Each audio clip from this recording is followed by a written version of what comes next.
आज डेट 17 मार्च है और 17 मार्च जो डेट है वो हम सबके प्यारे गुरुजी प्रमिला भगवान की जो मम्मी थी, नीना मम्मी जी, उन्होंने आज की तारीख में अपनी नश्वर देह का त्याग किया था, छूटा और उनका कार्य पूरा हुआ था।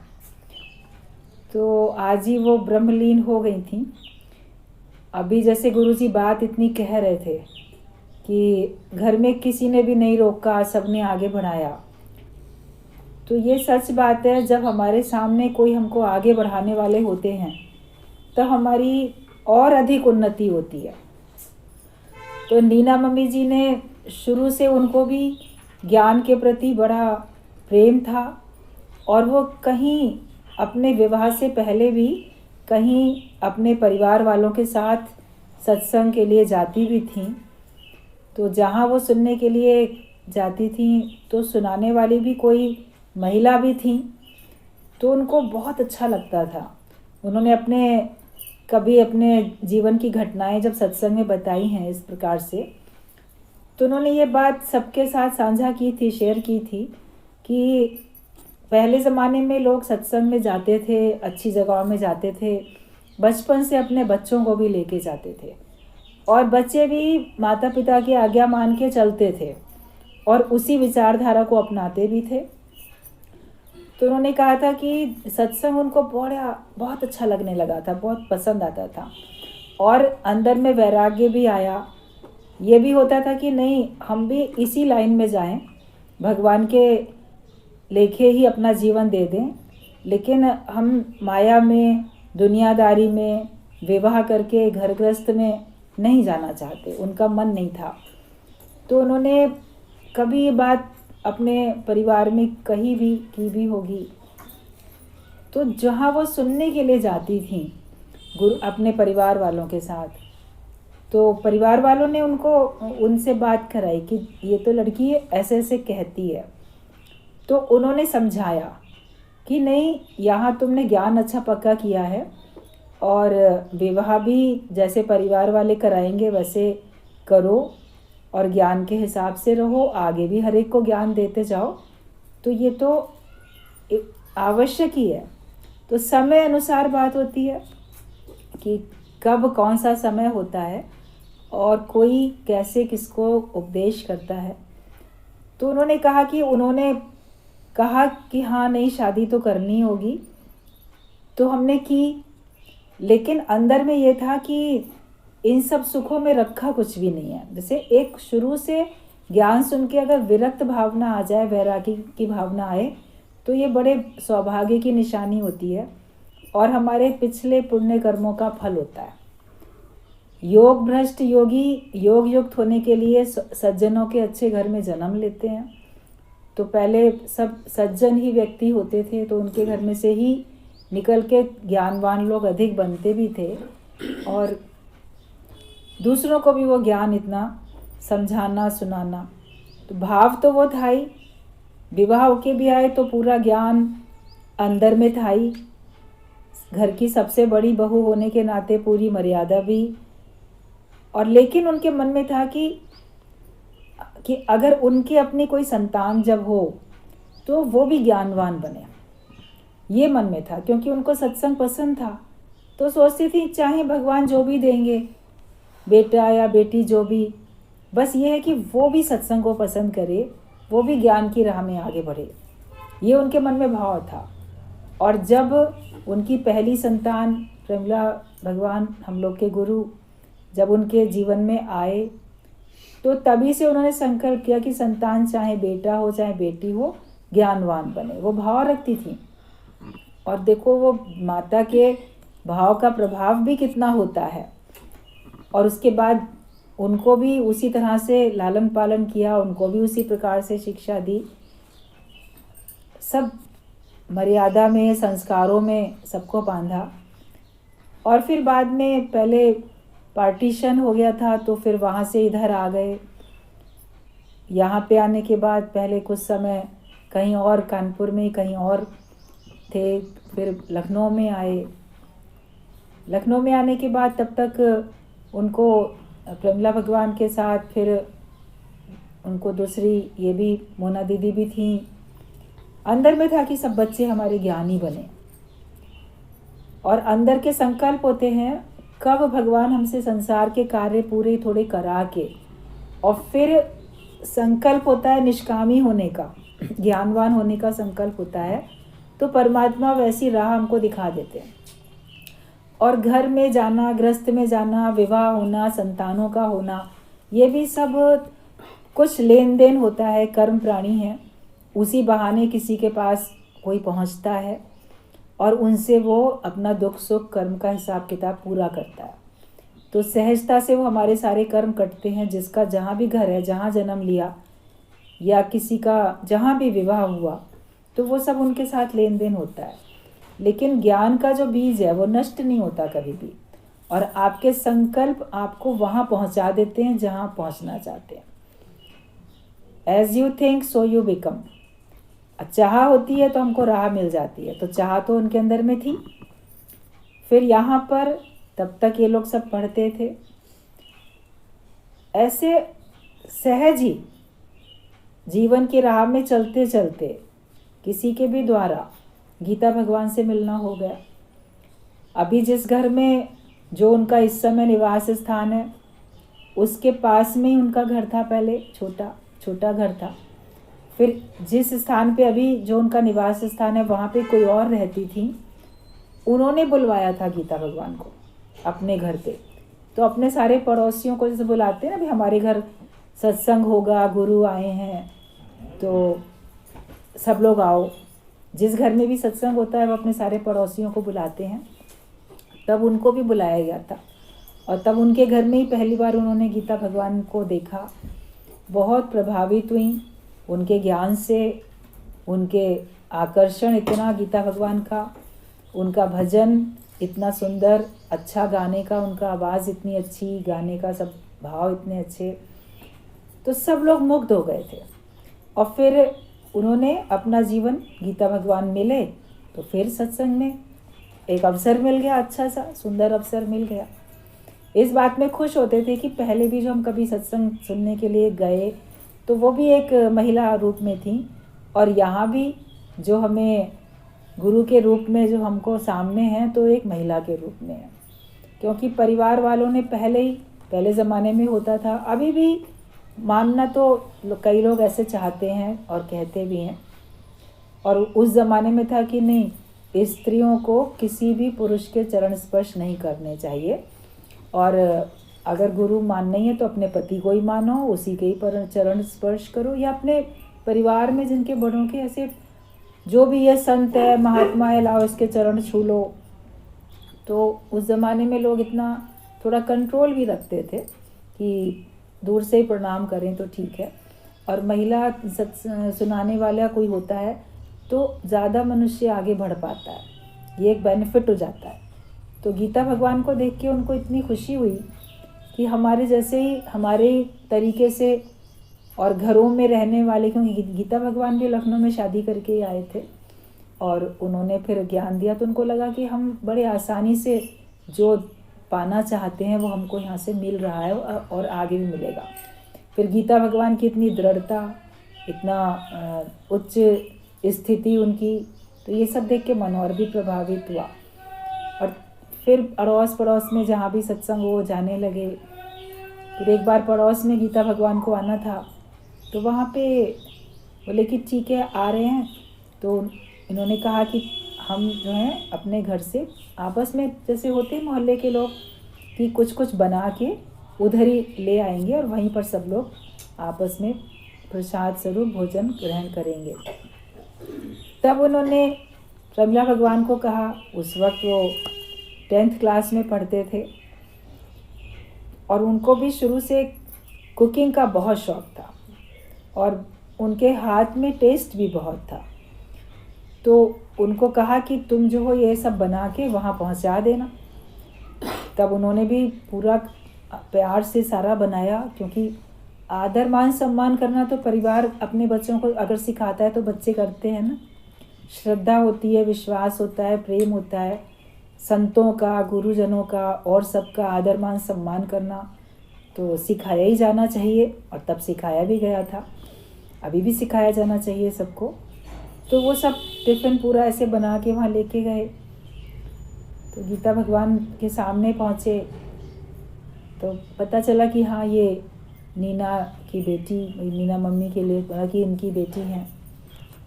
तो उस समय तो पहली बार तो प्रमिला भगवान ने तब गीता भगवान को देखा।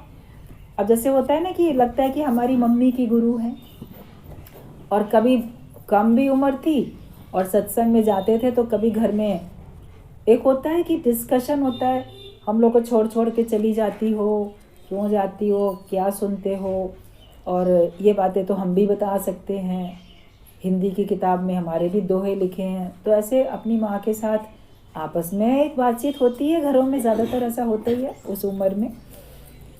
तो वो नीना मम्मी बताते भी थे कि लड़की ऐसे ऐसे कहती है। तो गीता भगवान हंस दिया करते, बोलते अच्छा है ना, उसके मन में ज्ञान का मनन चिंतन तो चलता है, कम से कम तुम बताती हो तो पूछती है, तो उस पर क्रॉस क्वेश्चन अगर कोई करता है इसका मतलब ज्ञान जा रहा है उसके अंदर में, डिस्कशन तो घर में होना ही चाहिए। तो जब ये पहुँचे प्रमिला भगवान पहली बार गीता भगवान के सामने, तो ये होता है कि हमारे माँ के ये गुरु हैं, तो ऐसे बड़े हैं हमसे, तो दोनों हाथ जोड़ के ऐसे नमस्ते की, नमस्ते आंटी ऐसे बोला। तो पहला जो बातचीत हुई ये उन्होंने बस इतना बोला। तो गीता भगवान ने जो पलट के पहली बार उनको बोला, उन्होंने कहा कि एक बात बताओ, क्या तुम कभी दोनों हाथ जोड़ के अपने आप को नमस्ते करती हो?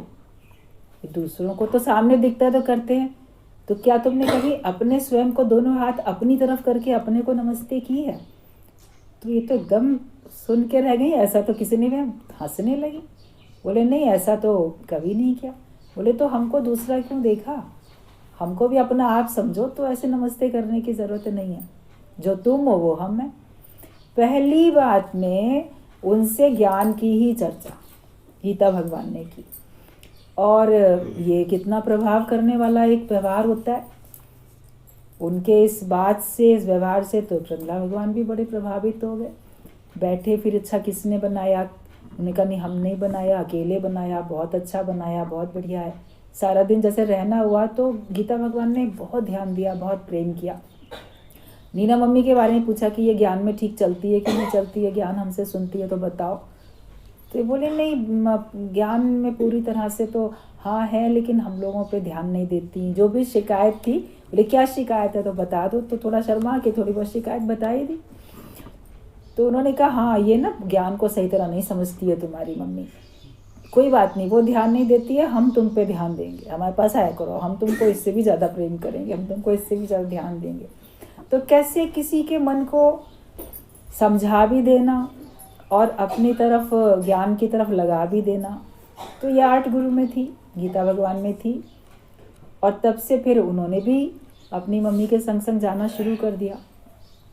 और जिसका भी जीवन सही बनता है, अच्छा बनता है, तो वो जब उसको सच्चा गुरु मिल जाए और उसके अंदर भी सच्चाई हो तो वो ज़रूर उन्नति करता है।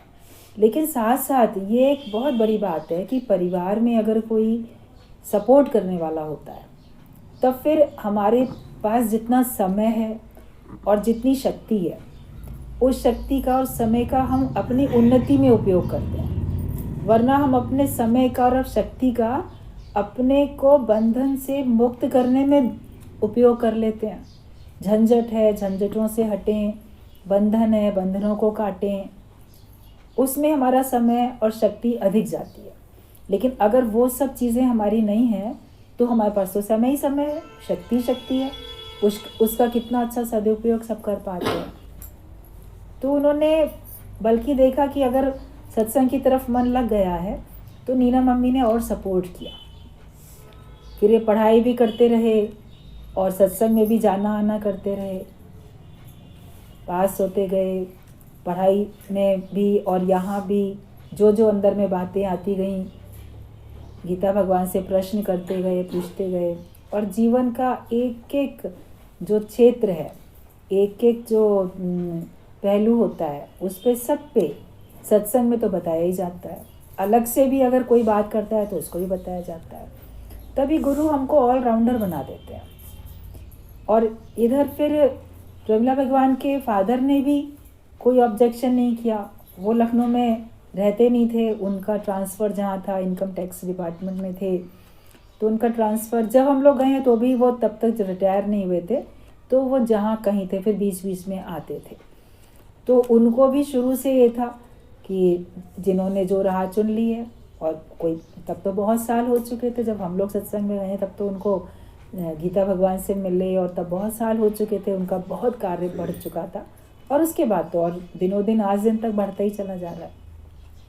तो जो सच्ची माता मदालसा होती है, जिसके बारे में शास्त्रों में आप दृष्टांत के तौर पे पढ़ते हो, वो अगर साक्षात सामने दिखें तो फिर लगता है कि वास्तव में अगर कोई माँ हो तो उसको ऐसे ही होना चाहिए कि अगर बच्चे पहले से संकल्प भी रखो कि हाँ ज्ञान में जाएं, और अगर वो ज्ञान में अपनी रुचि रखते हैं तब उनको और बढ़ावा देना चाहिए कि जहाँ तक हम पहुँच सके हैं उससे भी आगे ये लोग आगे बढ़ें, तो शक्ति और दुगनी हो जाती है कार्य करने की। गुरु ने भी उनको बहुत आगे पहुँचाया और नीना मम्मी ने भी। तो इस बात के लिए ये कई बार बात चलती थी, जो लोग भी आते हैं सत्संग में तो उनको भी अंदर से इतना सच्चा होना पड़ेगा। अपने बच्चों के लिए भी संकल्प रखो, जैसे आप अपने बच्चों के लिए माया में उन्नति करने का संकल्प रखते हो कि मेरे बच्चे बहुत पढ़ लिख जाएं, अच्छी पोस्ट पे हो जाएं, बहुत अच्छा कमाने लगें। हर व्यक्ति ये चाहता है ना, चाहे लड़का हो या लड़की हो, और जीवन में हमेशा खुश रहें, बहुत सुखी इनका जीवन हो। ये सारी जो अंदर में चाहत होती है या भगवान से प्रार्थना होती है या अपना संकल्प होता है, माया में तो सब करते हैं, लेकिन परमार्थ की राह में भी अगर वही करें तो फिर आप निष्कामी हो जाओगे और आप माता मदालसा की श्रेणी में आ जाओगे। क्योंकि माता मदालसा का दृष्टांत बताते हैं कि उन्होंने अपने सारे बच्चों को ज्ञानवान बनाया, और शुरू से ही जैसे थोड़े थोड़े बड़े होते गए तो उनको गुरु के पास आश्रम में भेजते चले गए। तो ऐसे ही हर एक अपने बच्चों के लिए संकल्प तो रखे, और जब शुरू से आपने सोचा होगा तो फिर वो आगे भी होगा। मान लो शुरू से नहीं भी सोचा तो आज से सोचो, जब जागो तब सवेरा, आज से सोचो। सच्चाई अगर आपको स्वयं को पता होगी तो आप आगे भी तो औरों को दे सकते हो। और फिर उन्होंने अपने दोनों ही बेटियों को ज्ञान की तरफ, उनके लिए भी मोना दीदी नौकरी करती थी पढ़ाई के बाद, लेकिन उनको भी नहीं, आओ बैठो सत्संग में बैठो, और अंदर में यही संकल्प रखा कि वो भी ज्ञान में ही रहें। और संकल्प गुरु का भी, ब्रह्मज्ञानी गीता भगवान का भी, दादा भगवान का भी, उनका नीना मम्मी का भी, सबका भगवान ने पूरा किया, उनका भी योग पूरा लगा। और फिर अभी पूरा गुरु का कार्य ज्ञान यही उनके जीवन में भी है। आप लोग सामने आदर्श देखते ही हो, सभी उनके भी जीवन में है। इसी राह में सब आगे बढ़ते हैं, इसी में सच्ची खुशी मिलती है। क्योंकि माया में जो खुशी है वो सदा के लिए नहीं है। जब ये बात समझ में आएगी तो आप उस अस्थिर रहने वाले सुख के लिए पीछे नहीं भागोगे। आप सोचोगे जो सदा रहने वाली खुशी है वो मुझको मिले। और जीवन तो हमको यहीं से ही सफल होता है, यहीं से बनता है, संतुष्टि यहीं से मिलती है। मनुष्य जीवन का उद्देश्य भी हमारा तभी यहीं से ही पूरा होता है, ब्रह्मज्ञानी बनने से ही पूरा होता है। और सच्चा सुख जो है हमें केवल भगवान की शरण में जाने से ही मिलता है। काफ़ी लंबे समय तक उन्होंने भी बहुत ज्ञान का कार्य किया, सबके पास जाते आते, हमेशा गुरुजी और नीना मम्मी जी साथ साथ कहीं भी जाना आना, साथ साथ जाना करना। कई लोग हम देखते थे बहुत सारे अपनी शंकाओं के समाधान सत्संग में प्रश्न के रूप में रखते थे या अलग से प्रमिला भगवान से पूछते थे। लेकिन कई बार बहुत सारी महिलाएं ऐसी होती थीं कि वो प्रमिला भगवान से ना पूछ के वो नीना मम्मी के पास जाके उनसे अपनी समस्याएं शेयर करके उनसे पूछती थी। क्योंकि कभी कभी कोई नया आता है तो उसको ये भी लगता है संकोच कि मान लो परिवार की बातें हैं, सास नंद की बातें हैं, पति की कोई बात है, तो फिर प्रमिला भगवान तो इतने पवित्र हैं, अनमैरिड हैं, तो नीना मम्मी तो उसी घर गृहस्थ से गुजरी हैं, बड़े परिवार में रह के सास, देवरानी, जेठानी, नंद, पति, बच्चे सभी पूरा उनसे कैसे निभाया है। तो उनसे बात करेंगे तो हमको थोड़ा और अनुभव का ज्ञान मिलेगा। हालांकि प्रमिला भगवान के पास इतना गीता भगवान ने ज्ञान भर के दिया कि जो किसी गृहस्थी के पास भी नहीं होगा।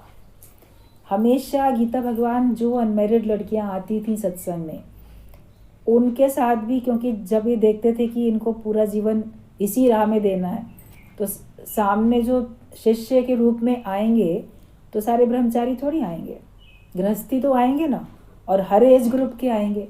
तो सभी एज ग्रुप के और सभी आश्रम से आए हुए, चाहे ब्रह्मचर्य आश्रम का हो, चाहे गृहस्थ आश्रम का, चाहे वानप्रस्थ संन्यास वाला, कोई भी आएगा, तो उन सब की क्या मन की स्थिति होती है, क्या समस्याएं होती हैं, उनके क्या समाधान हो सकते हैं, क्या होने चाहिए, वो सारा अनुभव तो दिलाते ही थे।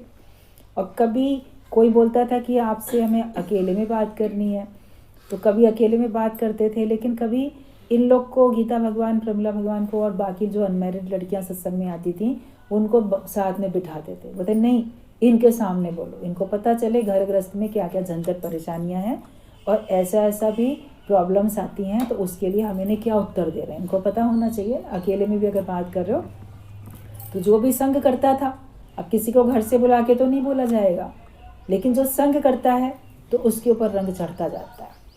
तो प्रमिला भगवान ने बहुत संग किया गीता भगवान का, और ये समझ में आती थी बात हम लोगों को भी। फिर हम लोगों को भी उन्होंने इतना ही अनुभवी बनाया कि जो बहुत सारी घर गृहस्थ वाली बारीकी की जो बातें होती हैं, क्या प्रॉब्लम्स होती हैं, क्या समस्याएं होती हैं, उनके क्या समाधान होते हैं, कौन सी भावनाएं कहाँ किसको कहाँ ऊंचा ले जाती हैं, कहाँ गिराती हैं, तो वो सब जैसे बताते थे कि ताकि लगे कि हाँ इनके पास भी पूर्ण ज्ञान है, तो कोई कमी नहीं थी। लेकिन कभी कोई नया आता है, उसको संकोच अगर लगता था तो वो बात करता था, और इक्वल बात थी, इधर से बात करें या उधर से बात करें।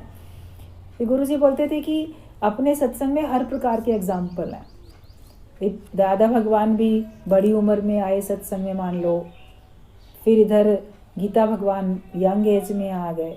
बोले कोई यहाँ पर आपको पुरुष भी मिलेंगे, श्याम भगवान पुरुष रूप में देखो, और कहीं बोले स्त्रियाँ भी हैं, ब्रह्मज्ञानी पुरुष भी हैं, कहीं ऐसे हैं कोई जिन्होंने शादी नहीं की वो भी ब्रह्मज्ञानी हैं, किसी की परिवार है, बच्चे हैं, तुलसी माता का एग्जाम्पल देते थे, कहीं कोई विडो है, कोई कैसे। आप बोलो कि हाँ इस प्रकार का मेरा जीवन है, तो बोलते थे इसी प्रकार का तुम्हारा जीवन देखो फलाने का भी है, वो भी तो ब्रह्मज्ञानी है, तो तुम भी तो ब्रह्मज्ञानी बन सकते हो। तो हर एक के सामने हर प्रकार का आदर्श ये दिखाना और बताना, तो हर एक को लगता था अच्छा वो कर सकता है तो हम क्यों नहीं कर सकते, हम भी कर सकते हैं। एक आदर्श सामने होता है, उसको सुन के, उसको देख के तो कोई आगे बढ़ता है। हर एक को इस प्रकार से ऊंचा उठाया गया। और जैसे कोई होता है नींव का पत्थर, तो वो तो फिर आगे छिप जाता है, मगर बिल्डिंग तो दिखाई देती है। तो शुरू में हर एक कोई जो संकल्प रखता है तो वो कभी नींव के पत्थर की तरीके से बाद में दिखता भी नहीं है, मगर उसी के संकल्प से तो आगे कार्य होता हुआ दिखता है। चाहे दादा भगवान का संकल्प हो, गीता भगवान का, या आगे नीना मम्मी, प्रमिला भगवान, सबका जैसे है।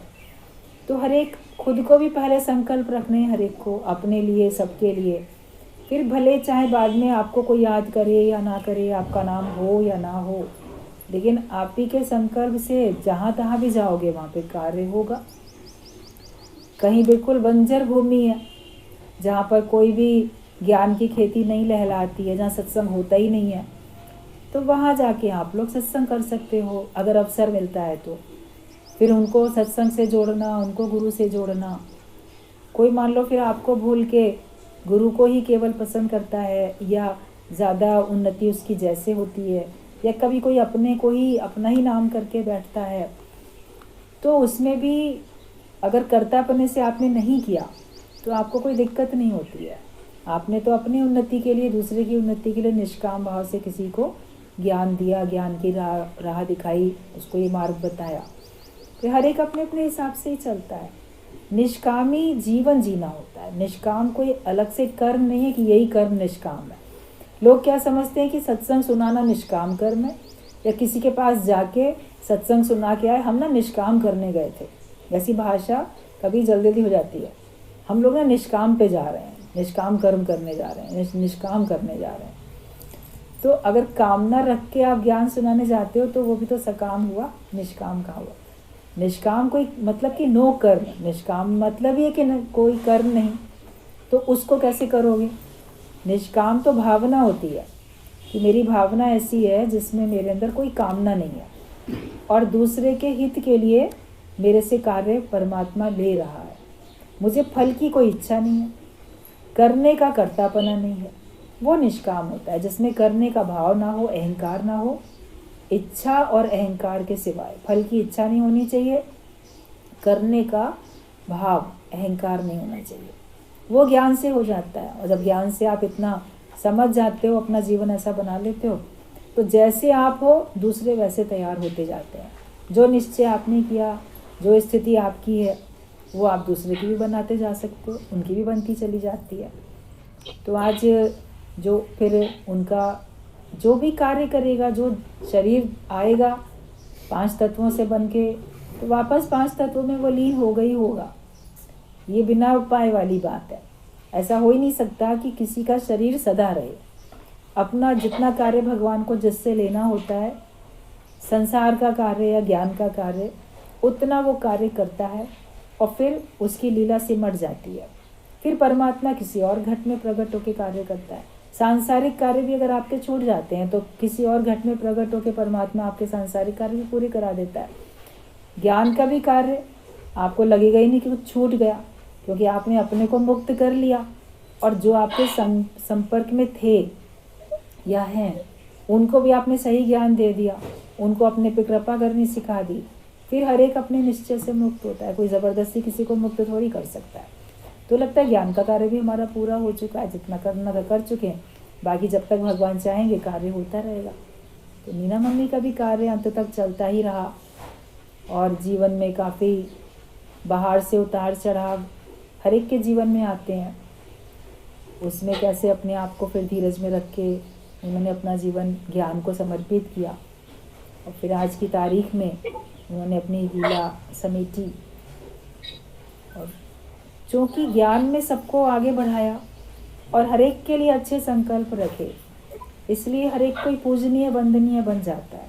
अगर आप किसी को भगवान की राह पे आगे बढ़ाओगे तो आपके कार्य हमेशा दूसरे के लिए प्रेरणा बनेंगे, आदर्श बनेंगे और आप उसकी दृष्टि में हमेशा आदरणीय और पूजनीय रहोगे।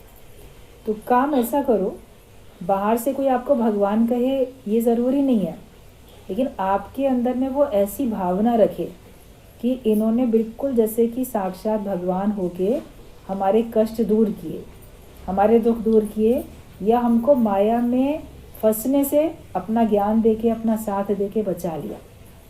तो हमारे ऊपर ये सबसे बड़ा उपकार किया। गुरु हमारे ऊपर इतना बड़ा उपकार करते हैं कि हम किसी को भी देखें माया में फंसता हुआ, दुखी होता हुआ, तो उसको हम वहाँ से छुड़ाने के लिए अपनी ओर से प्रयत्न करें।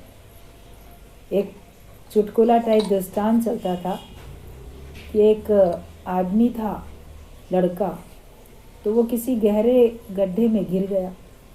अब गिरा तो वो कहता है कि अरे मुझे निकालो, मुझे निकालो। तो जो भी कोई वहाँ रास्ते से गुजर रहे थे तो उसको झांक के देखें, बोले हाँ हाँ निकाल रहे हैं, लाओ अपना हाथ दो, तुम्हारा हाथ पकड़ें तो हम तुम्हें खींच लेंगे। तो अपना हाथ दे ही नहीं रहा है। वो कहता अरे नहीं, मैं तो पक्का बनिया, मुझे तो मेरे पिता ने सिखाया देना तो किसी को भी नहीं है, लेना है, हाथ भी नहीं दूंगा। और कोई तुम हाथ भी नहीं दोगे तो तुमको निकालेंगे कैसे? लोग सोचे पता नहीं कैसा पागल है, जाना ही नहीं चाहता, निकलना ही नहीं चाहता, कह रहा है निकालो निकालो। जो उसके पास आए झाँक के देखे, हाँ हाँ निकाल रहे हैं, लाओ अपना हाथ दो, यही सब बोल रहे थे। वो बोला हाथ देना तो मैंने सीखा नहीं, मैं तो दूंगा नहीं। तो लोग चले जाते थे, कोई खड़ा कोई रहेगा उसको। एक संत भी वहाँ से निकला, उसने भी कहा लाओ अपना हाथ दो। तो कहता ना देना मैंने कभी नहीं सीखा, देना मुझे अच्छा ही नहीं लगता। बोला ठीक बात है, तुमको देना नहीं है तो ऐसा करो मेरा हाथ ले लो। संत ने उसको फिर, और किसी ने ये बात नहीं कही, लेकिन संत ने ये बात कही। कहा अच्छा ठीक है, चलो मेरा हाथ ले लो, लेना तो अच्छा लगता है ना, लेना तो सीखा। बोला हाँ हाँ ले लूँगा। बोला ऐसे कस के ले लो पकड़ के कि छूटे ना फिर मेरा हाथ तुम्हारे हाथों से।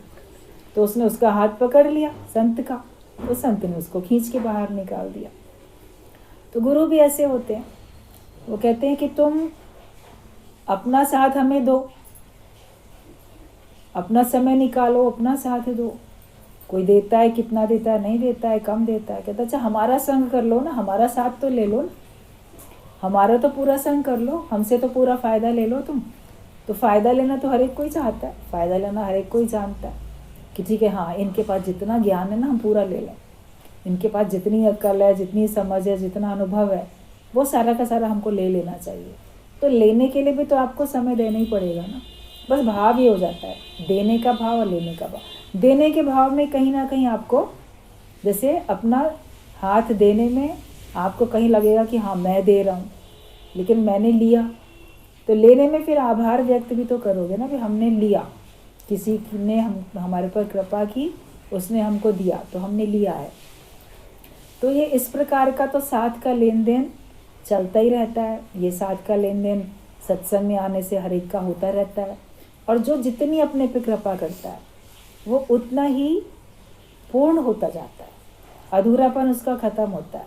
हर एक को अपना समय जितना भी है वो निकाल के और अधिक समय अपना माया से बचा के परमार्थ की राह में हर एक को देना ही देना है। अंदर में संकल्प रखो कि हम कहीं भी जाएंगे तो वहाँ पे ज्ञान की चर्चा में ज़रूर रहेंगे, ज्ञान के मनन चिंतन में रहेंगे, और संकल्प भी यही करेंगे। जिनके बीच में भी हम उठते बैठते हैं, जिनसे भी हम मिलते हैं, भले आप मुख से वाणी नहीं भी सुना पाओ कहीं, मगर उनके लिए संकल्प तो कर सकते हो। गुरु ने हम सबके लिए संकल्प किया, तो वही संकल्प की सिद्धि, संकल्प की शक्ति आपके पास भी है। हर एक के लिए संकल्प तो करो, शुभ संकल्प। सबको सन्मति दे भगवान, भगवान सबको अच्छी मति दें, सबको ये सत्संग की राह मिले, सबको जीवन में ज्ञान मिल जाए, मुक्ति मिल जाए, भगवान मिल जाए, योग लग जाए सबका। एक अच्छा निष्कामी होके निष्काम भाव से संकल्प तो कर सकते हो। भजन गाने नहीं आते, लेक्चर करना नहीं आता, समझाना नहीं आता, क्या संकल्प करना भी नहीं आता किसी के लिए अच्छा?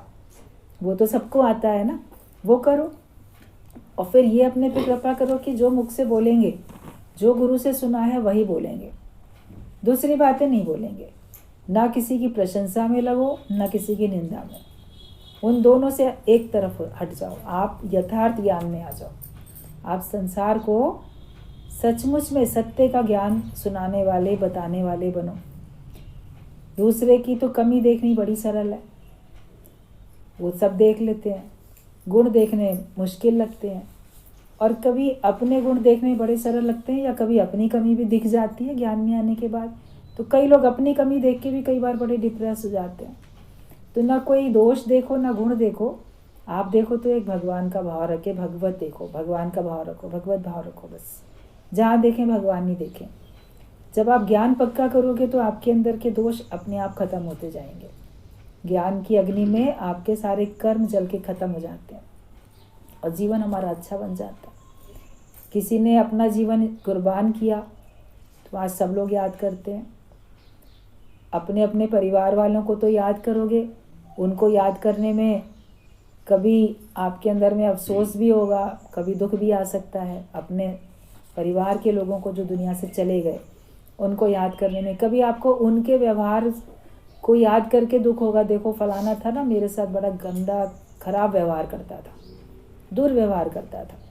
या कभी आपको अपना व्यवहार, मान लो आपने अच्छा नहीं किया होगा उनके साथ, तो आपको अपना व्यवहार कष्टकारी लगेगा कि मैंने फलाना चला गया दुनिया से, मैंने उसके साथ अच्छा व्यवहार नहीं किया, दुर्व्यवहार किया।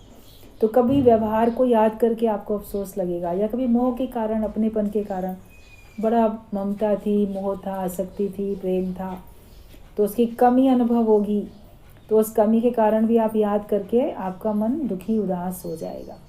लेकिन ब्रह्मज्ञानियों को, संतों को जो हम याद करते हैं उनके अंतिम दिन पे, तो उनको याद करके तो सबके अंदर और निष्ठा पक्की होती है, शक्ति आती है, ज्ञान की निष्ठा होती है। क्योंकि वो उनका शरीर रूप से उनका कार्य समाप्त हुआ, अंतिम दिन था। तो लास्ट डे के बाद पूरे जीवन भर का स्कोर टोटल चेक किया जाता है ना, कितना हुआ। कोई भी मान लो चलता है कि हाँ आज इतना हुआ, कल कितना, और लास्ट डे पे टोटल इन्होंने कितना किया, तो सारा जीवन का आदर्श हो जाता है कि हाँ इन्होंने ये कार्य किए, और वो कर सके तो हम भी कर सकते हैं। वो प्रेरणा मिलती है, वो शक्ति मिलती है।